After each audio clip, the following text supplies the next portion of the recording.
Hi friends, నేను మీ జ్ఞానేశ్వర్. మనం ఈ వీడియోలో 13th వీక్ నామినేషన్లోకి ఎవరెవరు రాబోతున్నారు అనేది ఈ వీడియోలో క్లియర్ కట్గా మాట్లాడుకుందాము. అలాగే బిగ్ బాస్ ప్రోమో చూసిన తర్వాత బిగ్ బాస్ హౌస్లో ఉన్న కంటెస్టెంట్లు అందరూ సంజన గారిని టార్గెట్ చేస్తున్నారా, సంజన గారు టార్గెట్ చేయడం వల్ల సంజన గారు టాప్ 5కి వెళ్ళబోతున్నారు అనేది ఈ వీడియోలో మనము క్లియర్ కట్గా మాట్లాడుకోబోతున్నాము. ఫస్ట్ ఆఫ్ ఆల్, నా పేరు జ్ఞానేశ్వర్. నాకు ఒక ఇన్స్టా ఐడి ఉంది. ఆ ఇన్స్టా ఐడి పేరు జ్ఞానేశ్వర్ బీబీ రివ్యూస్ అని ఉంటుంది. మీకు బిగ్ బాస్ సంబంధించినటువంటి అప్డేట్లు ఎపిసోడ్ కన్నా ముందు తెలియాలంటే నా ఇన్స్టా ఐడిని ఫాలో అవ్వండి. సో అసలైన మ్యాటర్కి వెళ్ళిపోదాము. సంజన గారిని హౌస్మేట్లు టార్గెట్ చేస్తున్నారంటే 100కి 100% బిగ్ బాస్ ఉన్నటువంటి కంటెస్టెంట్లు అందరూ సేఫ్ గేమ్ ఆడుకుంటూ సంజన గారిని బలిపశువు చేయాలని ఆలోచిస్తున్నారు. కానీ సంజన గారి గ్రాఫ్ అనేది ఆడియన్స్ దృష్టిలో చాలా అంటే చాలా పెరిగింది. 100కి 100% సంజన గారు టాప్ 5కి వెళ్తారా అంటే ఇప్పుడున్నటువంటి ఆడియన్స్ అలాగే సంజన గారి పైన ఏర్పడినటువంటి సింపతి వల్ల 100కి 100% సంజన గారు టాప్ 5కి వెళ్తారని నాకైతే అనిపిస్తుంది. ఎందుకు అనిపిస్తుంది అనేది మీకు క్లారిటీ చెప్తా చూడండి. సంజన గారు ఫస్ట్ నుంచి గ్రాఫ్ తీసుకుంటూ వచ్చే సంజన గారి వల్లనే ఫస్ట్ 2-3 వీక్స్ ఇంతో అంత కంటెంట్ రావడం జరిగింది. సంజన గారు ఎప్పుడైతే గుడ్డు దొంగతనం చేశారో అప్పుడే తన గ్రాఫ్ అనేది కొంచెం పెరుగుకుంటా రావడం జరిగింది. దాని తర్వాత 5 స్టార్ వచ్చిన తర్వాత తన గ్రాఫ్ అనేది తగ్గింది. తనని ఎప్పుడైతే ఫేక్ ఎలిమినేషన్ చేశారో అప్పటి నుంచి తన గేమ్ అనేది డ్రాప్ అయిపోయి వచ్చింది. ఫేక్ ఎలిమినేషన్ చేసి బిగ్ బాస్ హౌస్లోకి నువ్వు మళ్ళీ వెళ్ళాలంటే సాక్రిఫైస్ చేయాలని చెప్పి ఒక డ్రామా క్రియేట్ చేశారు. సో అక్కడ ఆ సాక్రిఫైస్ వల్ల తను అక్కడ కూడా చాలా ఇబ్బంది పడింది. బిగ్ బాస్ తనను టార్గెట్ చేసినట్లు అనిపించింది. సో ఇక్కడ సంజన గారికి సాక్రిఫైస్ చేసింది ఎవరు?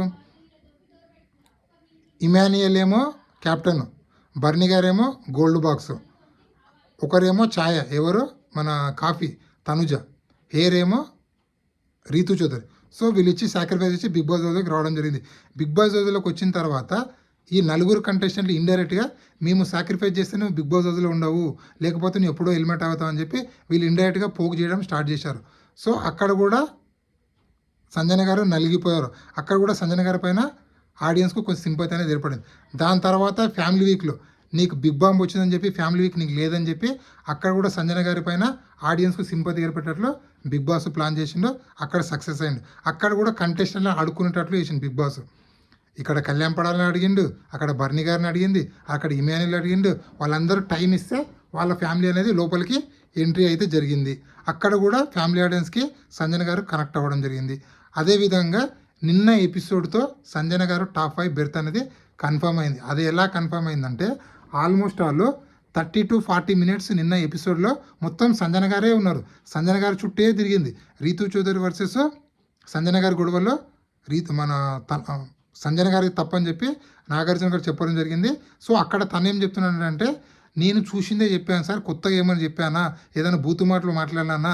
నేను బూతు మాటలు మాట్లాడలేదు కదా, నాకు వాక్సాక్షతం ఉంది కాబట్టి నేను చూసిందే చెప్పాను సార్ అని చెప్తే, లేదు నువ్వు ఒక క్యారెక్టర్ అసెస్ చేసినావని చెప్పి అక్కడ నాగార్జున గారు ఒక చిన్న మిస్టేక్ చేసి, ఏ మిస్టేక్ అంటే నువ్వు తల మన ఇమాన్యుయల్కి తల కొబ్బరి నూనె పెట్టావు కదా, మీ బాండ్ కన్నా వీళ్ళ బాండ్ ఇదా అని చెప్పి అక్కడ ఇప్పుడు ఒక కొడుకుకు ఒక తల్లి ఆయిల్ పెడుతుంది, లేకపోతే అక్క పెడుతుంది, చెల్లెలు పెడుతుంది, లేకపోతే అమ్మమ్మ పెడుతుంది, లేకపోతే మదరు, సో పెద్దమ్మ ఎవరో ఒకరు పెడతారు. సో అక్కడ వాళ్ళ బంధం అనేది ఒక స్ట్రాంగ్ బంధం. ఆ బంధాన్ని రీతు చౌదరి తోటి డిమాండ్ పాయింట్తో పోల్చడం అనేది నాకైతే 100కి 1000% తప్ప అని నాకైతే అనిపించింది.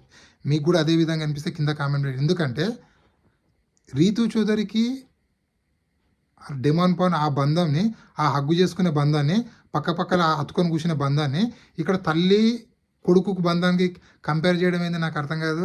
ఇక నాగార్జున గారు ఎందుకో తప్పు చేశారు నాకైతే అనిపించింది. ఒకవేళ నేను ఏదైనా తప్పు మాట్లాడితే కింద కామెంట్ పెట్టండి, నేను కరెక్ట్ చేసుకుంటా. 100కి 100% నాగార్జున గారు దాంతో వాళ్ళతో అంటే ఈ బంధాన్ని, తల్లి కొడుకు బంధాన్ని ఆ లవర్ల బంధంతో కలపడం పోల్చడం అనేది నాకైతే 100కి 100% తప్పు అనిపించింది. ఇక్కడ సంజన గారు కూడా ఆడియన్స్ కనెక్ట్ అవ్వడం జరిగింది. సో సంజన గారు ఏమన్నారంటే, సార్ నేను తప్పు చేశాను అంటున్నాను కదా, నా సెల్ఫ్ రెస్పెక్ట్ కన్నా ఇదేం గొప్ప కాదు సార్, చాలా కష్టపడి ఇంతవరకు వచ్చాను, 12 వారాలు ఉన్నారు, పర్లేదు సార్ నేను వెళ్ళిపోతా, నేను వాకౌట్ అవుతా సార్, డోర్ ఓపెన్ చేసినా నేను వెళ్ళిపోతా అన్నది. మళ్ళీ నాగార్జున గారు ఇక్కడ నువ్వు ఎలా వెళ్తావు, ఇప్పుడు నీ మీద ఒక బ్లాక్ మార్క్ పడుతుంది కదా, నువ్వు అలా వెళ్ళొద్దు, నువ్వు బిగ్ బాస్ హౌస్లో ఉండాలి, అయితే ఒక నిమిషం ఆగు, నువ్వు ఇప్పుడు నీకు రీతు చౌదరి చెప్తే నేను పంపిస్తా, లేకపోతే పంపారని చెప్పి రీతు చౌదరిని అడిగింది. రీతు చౌదరి ఏమో సార్ అన్నట్లు మాట్లాడాను. మళ్ళీ అట్లా కాదాగు నీకోసం సాక్రిఫైస్ చేసిన కదా నలుగురు, ఆ నలుగురు డిస్కస్ చేసుకొని చెప్పాలి. ఆ నలుగురు డిస్కషన్ చేసింది ఏముంది, సార్ సంజన గారు సారీ చెప్పాలి సార్ అంటే, సంజన గారు ఆల్మోస్ట్ 30 మినిట్స్ నేను సారీ చెప్పాను రా బాబు అంటే బలవంతంగా సారీ చెప్పించారు. సో ఆడియన్స్కి సారీ చెప్పింది, అక్కడ రీతు చౌదరి కూడా సారీ చెప్పింది. అక్కడ కూడా సంజన గారికి ఆడియన్స్ బాగా కనెక్ట్ అవ్వడం జరిగింది. సో ఇంకొకటి ఏంటంటే ఈరోజు ఎపిసోడ్ టెలికాస్ట్ అయిన తర్వాత ఆడియన్స్ ఇంకా కనెక్ట్ అవుతాయి. ఎందుకంటే ఈరోజు బిగ్ బాస్ ఒక టాస్క్ పెడతాడు.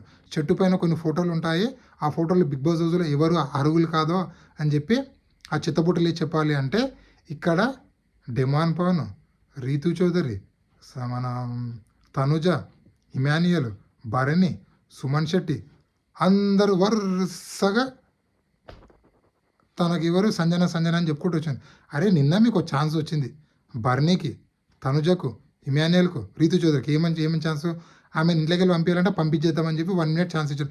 అప్పుడే పంపించడం అయిపోవు కదా.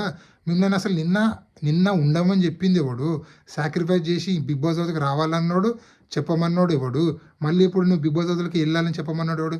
వీళ్ళంతా సేఫ్ గేమ్, డబుల్ గేమ్ ఆడుతుంది. ఇవన్నీ సింపతి అనేది సంజన గారికి పెరిగింది ఆడియన్స్ లోపల.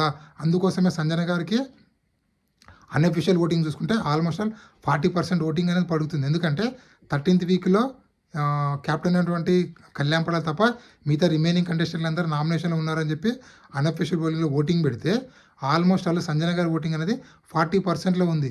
తనుజ ఓటింగ్ ఎంత ఉంది తెలుసా, 30%లో ఉంది. అంటే తనుజ కన్నా దాటి సంజన గారు పైకి లేచిపోయారు. సో అబ్జర్వ్ చేయండి. ఎందుకంటే సంజన గారికి నిన్న అంత టార్చర్ పెట్టారు బిగ్ బాస్ అని నాకైతే అనిపించింది.